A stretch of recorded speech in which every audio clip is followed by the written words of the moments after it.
하나님의 임재하심, 또 하나님께서 성령의 영감을 주심, 또는 하나님을 만나는 일, 이와 같은 경험들을 하면 얼마나 놀랍습니까?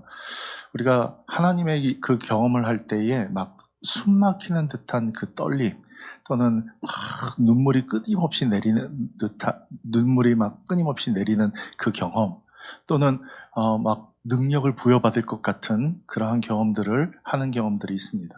그런데 그런 경험을 하고 나서 지나가다 보면 하나님이 나를 만나주시고 나와 함께 하시고 또 성령의 체험들을 하시고 내 막 심령을 변화시키는 그런 경험을 한 다음에 지나고 보면 내가 안 변해 있는 거예요. 변한 게 없는 거예요. 내 모습 그대로고 성격도 그대로고, 내가 교회 생활 막 하나님을 만나고 나면 막 내가 변할 것 같거든요. 막 성경을 막 읽고 기도도 많이 하고 막 능력이 생겨서 사람들에게 복음을 막 전하고 막 이러한 변화들이 막 생길 것 같은데 생각보다 그러지 못하고 변화가 안 되는 거예요.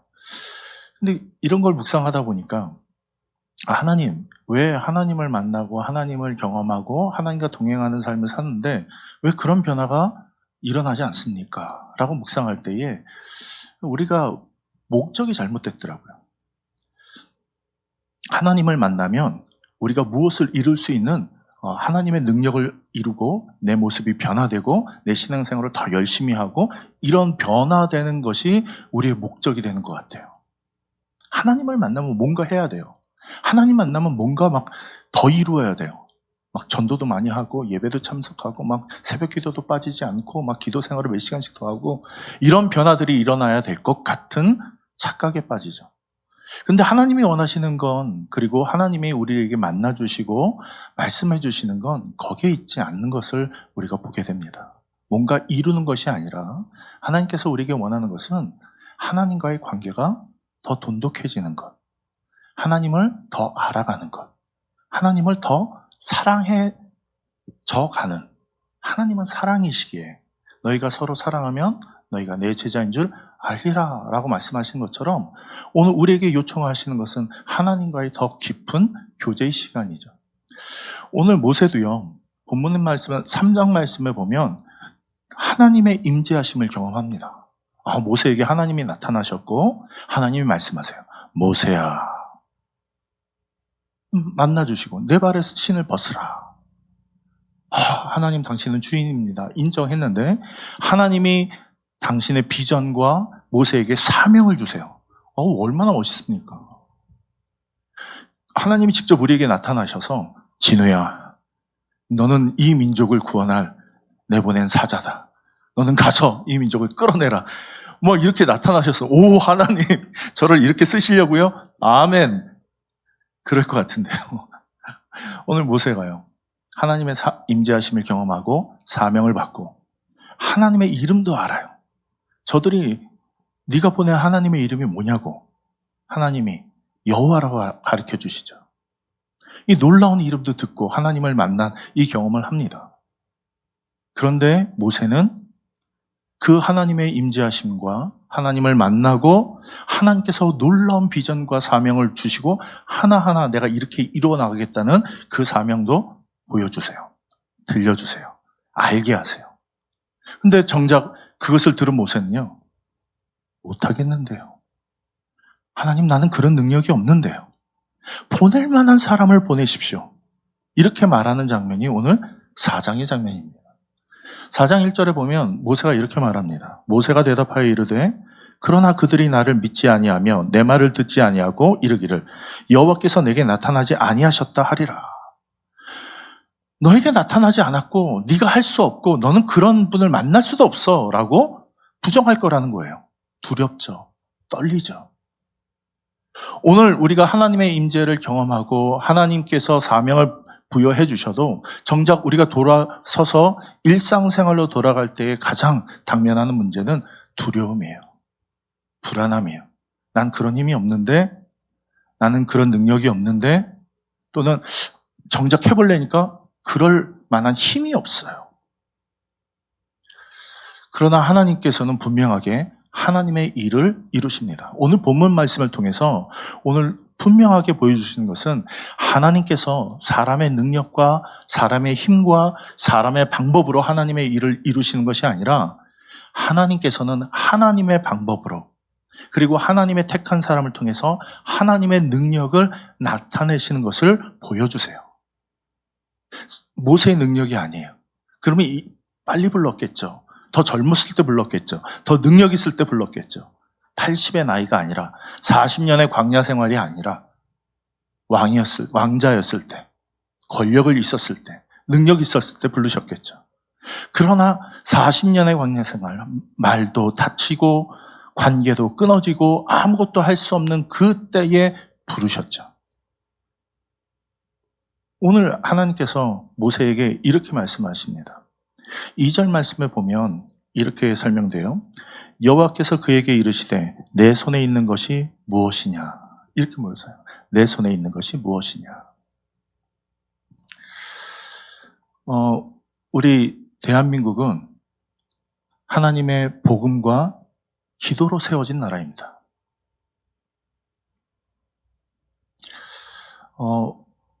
제2의 예루살렘이라고 불리던 평양 대부흥운동이 1907년에 일어납니다. 평양으로부터 대부흥운동이 일어나서 온 대한민국의 성령의 부흥운동이 일어나죠. 그런데 하나님께서 그 평양 대부흥운동이 일어나기 전에 이미 하나님께서 일하시고 준비하시고 이 민족을 하나님의 복음으로 세우기 위해서 한 사람을, 한 청년을 택하시는 장면을 봅니다. 1904년에 보면 한성 감옥에 한 청년이 갇혀 있습니다. 그런데 모든 선교사들이 이 한 청년에게 집중하고 그 당시에 구할 수 있는 모든 외국 서적과 또 이와 같은 서적들을 다 그 한성 감옥에 보내요. 한성 감옥이 도서관처럼 돼버려요. 근데 이 청년이 그것을 다 읽고 또 하나님의 말씀을 접하고 깨달으면서 비전을 발견합니다. 그 책이 바로 한성 감옥, 이 러일 전쟁이 일어나던 1904년에 쓴 책이 저기 독립정신이라는 책입니다. 누구의 책인지 아십니까? 이승만 박사의 책입니다. 20대의 이승만, 29살에 온 열방이 강대국들이 드세고 또 침략하고 또 일제의 강점기로 들어갈 것 같던 독립과 주권을 뺏기는 이 모습 보고 또 이 조선이라는 나라에 독립이 없고 자유가 없고 이런 모습을 보면서 희망이 없는 모습을 봅니다. 이대로는 절망이다. 이대로는 포기다. 근데 한 청년에게 하나님께서 눈을 뜨게 하세요. 온 열방을 바라보면서 하나님의 일하심과 어떻게 서양의 미국, 영국 이와 같은 나라들이 어떻게 독립을 하고 또 하나님의 복음 안에서 자유롭게 살아가는가, 어떻게 그와 같은 부강한 나라가 되었는가, 어떻게 그 한 명의 개인이 자유와 독립과 자유롭게 신앙을 갖고 살아갈 수 있는 그런 나라가 될 수 있을까? 이 안에 섞여져 있어요. 이 안에 어떻게 어떻게 조선이 자유와 독립을 가질까? 그 이유는 단 한 가지다. 프랑스에 혁명이 일어나죠. 프랑스 혁명이라고 하는데 그 혁명이 일어났지만 망합니다. 근데 미국의 독립전쟁이 일어났는데 성공을 해요. 그 이유가 차이가 뭘까? 그 한 가지를 발견합니다. 그게 기독교, 신앙이었어요.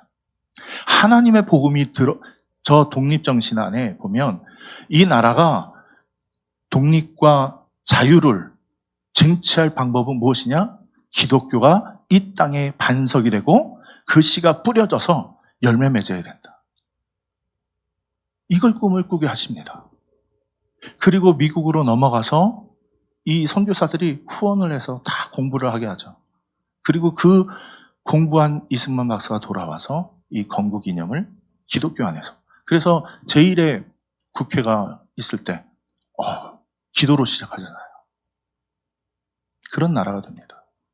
저는 이걸 보면서 지금 혼란한 우리 대한민국의 정세와 또 하나님께서 이 땅을 일으킬 하나님의 방법들을 분명히 일하고 계신 줄 믿습니다.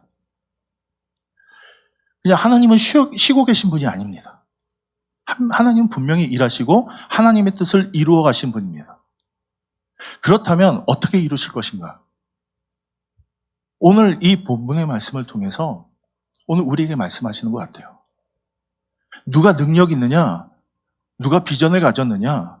누가 얼마나 큰 일을 하느냐? 얼마나 많은 권력을 가져 사람을 좌지우지하느냐가 아니라는 거죠. 하나님은 오늘 이 저녁에 첫 번째로 이렇게 물으십니다. 내 손에 든 것이 무엇이냐? 내 손에 든 것이 무엇이냐 물으십니다. 모세가 가지고 있는 건 무엇입니까? 40년 광야 생활을 하면서 늘 함께 품고 다녔던 지팡이. 눈물을 흘리고 또는 험난한 길을 걸어가고 동물을 내쫓고 양들을 치면서 늘 함께했던 그 지팡이. 지팡이입니다. 별 볼이 없거든요. 특별한 물건이 아니거든요. 늘 내가 갖고 있던 그 지팡이. 그 지팡이를 사용하셔서 던지라. 던졌더니 뱀이 됩니다. 모세가 깜짝 놀라 피합니다. 오, 뱀이네 하고 피합니다. 뱀인지 모를까요? 알죠. 뱀이 됐어요. 그런데 하나님께서 그 뱀을 잡으라고 말씀하시죠. 꼬리를 잡으래요. 우린 다 알잖아요. 뱀은 머리를 잡아야지 꼬리를 잡으면 큰일 납니다. 근데 하나님께서 꼬리를 잡으라고 하세요. 잡았더니 다시 지팡이가 되죠. 하나님께서 이 독사와 같은 이스라엘 백성을 압제하고 억눌리고 그들을 괴롭히는 이 뱀과 같은 그것을 하나님이 잡으라고 할 때에 일상의 그 지팡이가 다시 뱀이었다가 지팡이로 변하는 이것을 보여주면서 첫 번째 표적이라고 하세요. 오늘 일상에 우리가 갖고 있는 일상에 아무것도 아니고 아무 능력도 없는 것 같은 그 사소한 것 같고 가난한 것 같고 무능한 것 같고 이름 없는 것 같고 두렵고 떨리고 할 수 없는 것 같은데 하나님께서는 아니 그걸 사용하시겠다는 거예요. 그걸 사용하시겠다는 거예요. 저도 이렇게 사역하다 보면 항상 벽에 부딪힙니다. 일을 하다 보면 두렵고 떨릴 때가 많아요. 이게 내가 감당할 수 있는 일인가? 이건 내 한계를 벗어나는 일인데? 그러면서 이건 내가 할 수 없을 것 같아. 라는 이런 이렇게 벽 같은 게 맞닥뜨릴 때가 참 많습니다. 그런데 난 할 수 없어가 아니라 하나님이 날 사용하시면 하겠지 하면서 한 걸음 한 걸음 그냥 믿음으로 묵묵히 갈 때 그것이 이루어지는 것들을 보게 돼요. 내 능력이 아니라 하나님이 일하심을 통해서 하나님이 이끌 때 하나님이 일하시더라고요. 오늘 두 번째 표징을 보여주십니다. 두 번째는 네 손을 품에 넣으라고 말씀하십니다. 끄집어내. 손을 품에 넣었다가 꺼집어내니까 뭐가 됐습니까? 우리 6절 말씀을 같이 읽어볼까요? 자, 시작. 여호와께서 또 그에게 이르시되 내 손을 품에 넣으라 하시매 그가 손을 품에 넣었다가 내어보니 그의 손에 나병이 생겨 눈같이 된지라. 나병이라는 것은 쓸모없다는 거예요. 쓸모없다는 거예요. 손에 넣었는데 꺼내니까 쓸모없는 손이 돼버렸어요. 근데 다시 품에 넣으니까 하나님께서 어떻게 하셨어요? 회복시키셨어요. 뱀을 지팡이로 만든 게 모세일까요? 하나님이실까요? 하나님이죠. 문둥병 걸린 그 손이 회복해 하신 것은 모세일까요? 하나님이실까요? 하나님이시죠. 그래서 이것을 하나님께서 뭐라냐면 표징의 표징이라고 말씀하신다. 표적의 표징이라고 본문에서 말씀하고 계세요. 하나님을 드러나는 표징이라고. 가서 이것을 보여주라고. 아론에게 보여주고 백성에게 보여주고 나중에는 바로에게 보여주는 이런 사건을 계속 하나님께서 보여주시죠. 쓸모없는 그 손을 하나님께서 회복시키세요. 오늘 이스라엘 백성이 노예로 살아가고 아무 힘이 없고 억눌리고 우리는 할 수 없습니다. 우리는 힘이 없습니다. 우리는 지혜가 없습니다. 우리는 이끌 사람이 없습니다. 우리는 늘 압제받고 있습니다. 라고 외칠 때 그 나병 걸린 손 같은 그 모습이 하나님께서 회복시키시니까 한 민족이 되고 하나님을 믿는 언약 백성이 되고 가나안 땅에 정착해서 모든 민족이 하나님을 볼 수 있는 장자와 같은 제사장 나라 같은 그런 나라가 되죠. 오늘 우리에게도 그거 같습니다. 제가 오늘 저녁에 박위라는 청년의 영상을 같이 좀 나누고 싶어요. 저희가 노크 플랫폼 영상을 제가 막 검색을 하면서 찾아보고 보고 이렇게 하다가 박이라는 청년의 이야기를 만났어요. 이 청년이 너무 잘생겼어요. 보시면 깜짝 놀랄 텐데 너무 잘생기고요. 능력도 있고요. 취업도 하고 잘 나가는 청년이었어요. 근데 이 청년이 아무 쓸모없는 청년이 되어버린 거예요. 박이라는 청년이요. 정말 똑똑하고 훤칠하잖아요. 잘생겼어요. 능력 있었고요. 진짜 사람들이 야 정직원이 됐다? 성공한 거잖아요. 근데 그 성공했을 때 그 술 먹고 낙상사고를 당한 거예요. 그리고서 전신마비가 돼요. 다 잃어버려요.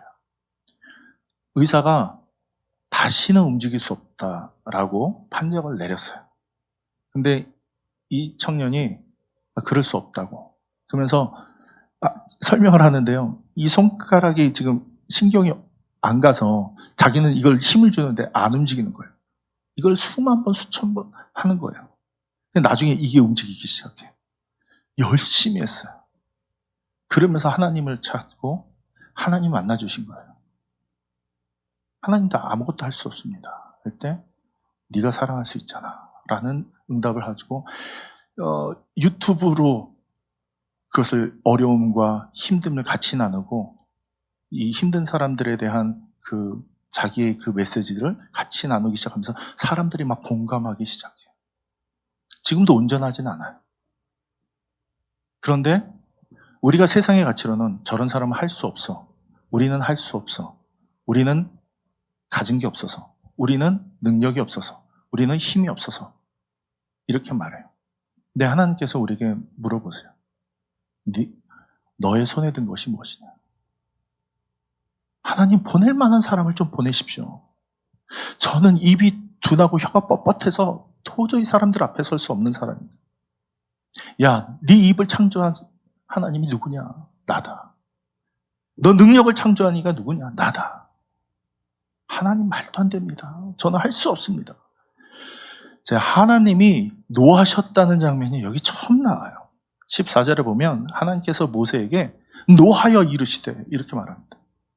하나님이 지금 불러서 내가 하겠다고, 내가 세우겠다고, 내가 이끌겠다고, 내가 가겠다고, 너는 지팡이 들고 가면 돼 라고 말씀하시는데 안 된다고.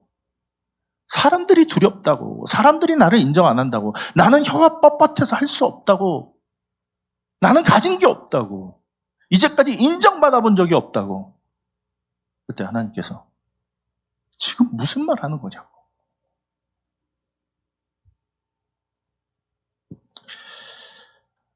하나님이 오늘 우리에게 말씀하십니다. 지금 네 손에 든 걸 들으라고. 17절 말씀에 보면 우리 이렇게 나옵니다. 같이 읽어볼까요? 17절 말씀 시작. 너는 이 지팡이를 손에 잡고 이것으로 이적을 행할지니라. 이제까지 들고 다녔던 지팡이, 40년 동안 들고 다녔던 지팡이가 뭐 특별한 능력이 있습니까? 기적을 이루는 지팡이입니까? 아닙니다. 근데 하나님께서는 이 지팡이를 손에 잡으라고 말씀하십니다. 모세의 지팡이였습니다. 이때까지는 모세의 지팡이였습니다. 그런데 20절 말씀에 보면 이렇게 바뀌어요. 제가 읽어드릴게요. 모세가 그의 아내와 아들들을 나귀에 태우고 애굽으로 돌아가는데 모세가 하나님의 지팡이를 손에 잡았더라. 모세의 지팡이라고 말합니까? 하나님의 지팡이라고 말합니까? 하나님의 지팡이라고 말하고 있습니다. 성경은 모세의 손에 잡힌 그 지팡이가 모세의 지팡이라고 말하지 않고 하나님이 이끄시고 하나님이 함께 하시고 하나님이 만나주시고 하나님이 사명을 주시고 하나님이 이끌어가는 하나님의 지팡이라고. 모세가 나아간 것이 아니라 하나님의 지팡이를 붙잡은 모세가 이끌림을 받고 기적을 행하고 이스라엘 백성을 이끌어내는 그와 같은 도구로 쓰임받았다는 얘기죠. 사랑하는 성도 여러분, 우리의 사회가 아무리 복잡하고 아무리 어둡고 절망이고 우리 진짜 어둠의 긴 터널 막바지에 도달한 것 같아요. 해 뜨기 전 새벽 미명이 가장 어두운 것처럼 이제 이것만 통과하면 괜찮아지겠지 하는 지금의 때에 코로나가 기승을 부리고 막 더 어두워 보이는 이 시대에 하나님 분명히 우리를 준비시키십니다. 지금 준비시키고 계세요. 그리고 너를 통해서 일하기를 원한다고 말씀하세요. 그런데 우리 못해요, 안 돼요, 할 수 없어요, 상황이 안 되니까요 이러고 있겠습니까? 네 손에 잡은 것, 네 손에 지팡이를 잡고 가라라고 말씀하십니다. 우리가 아까 찬양했듯 우린 연약합니다. 우린 부족합니다. 우리의 힘으로는 할 수 없습니다. 그러나 하나님이 오늘 이 찬양을, 이 말씀을 통해서 우리에게 알려주시는 것은 너의 능력, 너의 방법, 너의 힘, 너의 시간이 아니라 나의 방법, 나의 시간, 내가 택한 자, 그를 통해서 내가 일하겠다고 말씀하십니다.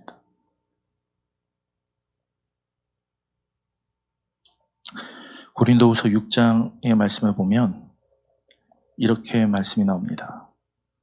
무명한 자 같으나 유명한 자요, 죽은 자 같으나 보라 우리가 살아있고 징계를 받은 자 같으나 죽임을 당하지 아니하고 근심하는 자 같으나 항상 기뻐하고 가난한 자 같으나 많은 사람을 부요하게 하고 아무것도 없는 자 같으나 모든 것을 가진 자로다. 우리가 주님 안에 있고 주님을 내 주로 모신다면 그분이 우리의 전부가 되십니다. 그리고 그분이 내가 아니라 그분이 되십니다. 내 능력, 내 힘을 사용하시는 것이 아니라 우리는 하나님을 바라보고 주님을 모시고 주님을 따라가길 원하십니다. 네 손에 있는 것을 잡고 일어나 가라 라고 말씀하십니다. 특별한 게 아닙니다. 우리 일상에서 늘 갖고 있던 그것을 가지고 가라 말씀하십니다. 두렵겠죠. 떨리겠죠. 답답할 때도 있고 앞이 안 보일 때도 있겠죠. 그러나 주님은 그것을 뛰어넘는 믿음을 우리에게 허락하실 줄 믿습니다. 그 믿음 갖고 일어나는 저와 우리 성도님들이 되기를 축원드립니다.